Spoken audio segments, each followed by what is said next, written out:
I'm Eric Murdoch, coming to you from the doctor's office in Estes Park, Colorado. Today's episode is with our friends at Black Diamond Equipment. We all know Black Diamond Equipment as the manufacturer and seller of some of the best climbing gear on the earth. We are joined by two employees at Black Diamond. One is a friend of ours, Jess Powell. She is the Advocacy and Sustainability Manager who's been in DC with Access Fund many times. And the other is a new friend, Fabian Garza, who's the Vice President of Operations. So thanks so much for joining us on Policy RX. Thanks for having us. So let's get into it. So I received an email on April 24th from Black Diamond talking about the tariffs and the need to increase some pricing of Black Diamond Equipment. What were the things that Black Diamond was considering when they sent out this email and when they were adjusting their prices? Sure. So let me take the lead here, Eric, if you don't mind. And I'm going to answer that question, but first I'm going to state a few things. First and foremost, I think that, all businesses are going through some level of uncertainty and chaos caused by these tariffs. And in order to answer your question, I will tell you here at BD, we're rolling with the punches. We're trying to understand as things come out from the administration, but our focus truly is on controlling what we can control. We can't control all of these tariffs, these policies, these executive orders that are coming out now at lightning speed. One was announced over the weekend and it's already in effect. The Section 232 tariffs increased from 25% to 50% very quickly. So I'm going to get to your, long-winded way of getting to your question, but key here is focusing on what we can control. And we're doing quite a few things. And the price increase was probably the last option we had at that point in time. So the first option we have as a company is to leverage our resources, and our balance sheet is very strong. What that means is we have our parent company is very strong. We have access to cash, and what we're doing with that cash is actually bolstering our inventory position. And we have put in place some time ago, inventory segmentation policy. This started with Neil about 2 years ago, and we classify our inventory as A plus, A, B, and C. And you can imagine A plus is the most important inventory for us, whether from a revenue aspect or from a brand aspect. So long story short, we have that classification, and we're using the balance sheet, the resources our parent company has, and allows us to bolster our inventory position. We do that to, number one, protect our customer and consumer demand, i.e. we want to fill their orders and we want to disrupt as little as possible to their business. Number two, we know that this industry thrives on consistency, right? We have 2 seasons, a spring and a summer, so it's not very easy for us to react to these policies as they roll out. So we want to use our inventory to bring stability to our partners. And then frankly, it buys us time to diversify our sourcing strategy. So the more inventory we have, the more time we have to figure things out from where we're going to make things. That's a long-winded way of saying option number one for us was bolstering our inventory and trying to bring some stability. Number two is fast tracking our sourcing strategy. You can read the news, you can read what's going on, but it seems like one of the more risky areas to produce products is in China. You don't really know what's going to happen elsewhere, but China seems to be a target of the administration. For Black Diamond, one of our major goals is to unlink our supply chain from China as much as possible, and that goal is being accelerated. And then number three, the third lever we have is raising pricing, but doing so in a transparent manner. So we sent out this communication, I believe, late April for an early May effectivity date, if you will. And the reality is we've been trying to absorb as much as we can. We've been trying to do as much as we can, as I mentioned, with our inventory, our sourcing strategy. But frankly, there's only so much a company can take. Some of these increases are fairly significant. They stack on top of each other. And in some instances, depending on the time, inventory has cost us almost double in some cases. Um, so we're not willing to cut corners. We're not willing to try to change materials or lower our quality. This is very highly technical climbing gear, life-saving gear. So unfortunately, we had to pass some of this on to our consumers. And it's somewhere around the range of 10 to 25%. Again, some of this cost us a lot more, but we're trying to figure out what we can do to, minimize the impact to our customers and consumers. And just to be a little bit more pointed, this was a kind of like the final straw we could take as we were going through the motions. And we were trying to be as modest as we could in this case, Eric. And yeah, so we announced this. We sent this email, I believe, to all our entire database, and we basically gave the news directly, committing as always to transparency. And we try to lay this out, that a lot of this is mainly tariff driven. If this didn't exist, this tariff situation didn't exist, I'm not sure that we would be doing this at this time. In fact, I know we wouldn't be. So it's really a reaction to the tariffs, the stack that's coming in place. In part, our supply chain footprint, because not everybody has the same footprint. We have over 40 vendors and we operate in 17 different countries. So this is kind of how things stacked in our situation. So I know that the climate community really appreciates the transparency, and the email, the letter was really clear. And I'm wondering, is this a short-term strategy, or are we looking at long-term price hikes due to the tariffs? If the tariffs were lowered, do the prices then get readjusted? How does the industry look at it in that way? Yeah, so I will tell you this, and I'm just following some of the lead of leadership here in terms of the direction we went. You can see some of Neil's comments. I do believe that we only affected the product we believe that is more structural, meaning these tariffs, we believe that some of these tariffs are here to stay. If it all got reversed, I think we would have an open dialogue and conversation on this, but we believe the price increases we put in place are more structural and more long-term rather than something that we believe will be taken away and we're taking advantage of the situation. Mhm, mhm.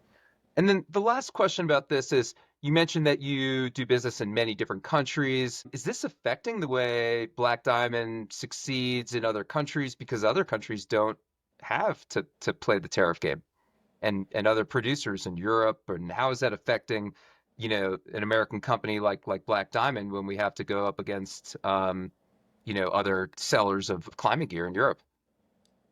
Yes. Okay. So just to clarify, I think there's a couple of things. We also operate. We're a global company. We also operate in Europe, and we have a global distributor network. So the good news is that portion of our business isn't affected, as you say. Sorry, asterisk there. There is some reciprocal tariffs that have been put in place by China, et cetera. Right? There's a reprieve, but there was some tit for tat activity going on, which we were trying to navigate. So things move so fast, I forgot about that. But yes, for the most part, right now, our IGD International Global Distributor Network and our European subsidiary isn't affected by this. Only time will tell if that remains to be the case. So we're blazing forward as we have been. Limited increases there.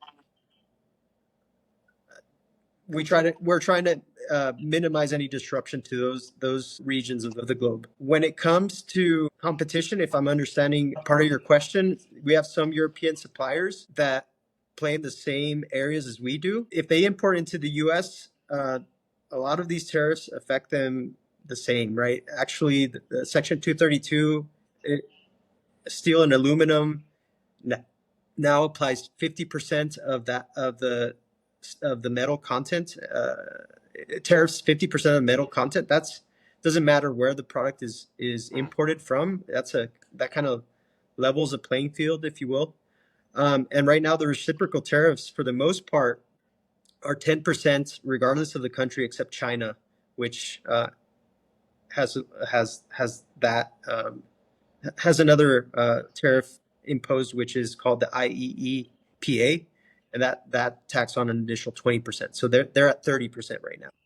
So long story short, a lot of these tariffs, at least when you're importing into the US, apply to most, if not all, brands. And China has a little bit more or a lot more, depending on your scale, in terms of that reciprocality, or reciprocal tariff. So I want to thanks for that. That was really helpful to sort of understand the situation. But I want to switch gears now to ask Jess a question about how Black Diamond shows up on Capitol Hill. It's important for our lawmakers to understand how the climbing industry is being affected, how different changes to our public land system can affect the industry and the climbing experience. And I know that Black Diamond has placed a pretty high priority on playing that game and being involved and making sure that our lawmakers understand what's going on inside the climbing community and the greater recreation community. So, Jess, can you explain how and why Black Diamond is so passionate about being advocates, basically, for the climbing industry? Yeah, of course. I think a simple way to start the answer to that question is that advocating for access to climbing areas and public lands, those types of things, has been part of who Black Diamond is since we became Black Diamond. You know, our original founders were huge proponents of this kind of advocacy work, and just knowing that the voice of a company is powerful when you're speaking to representatives and legislators, because we represent not only an entire community of people who these legislators want on their team, but also local economies. And so we know that our voice matters. We know that our community's voices matter. And if we can be in the room on these conversations, we have seen that it makes a difference. So, and I've been in some meetings with you in especially Utah legislators when they're really eager to hear what you have to say as a Utah-based company, a company that's really vested in America's public lands and climbing opportunities. I think it's interesting that the legislators want to know sort of the inside scoop on why there's this connection between Black Diamond and America's public lands. How are you thinking about the current situation right now? What are your plans? What are your priorities in terms of advocacy for Black Diamond?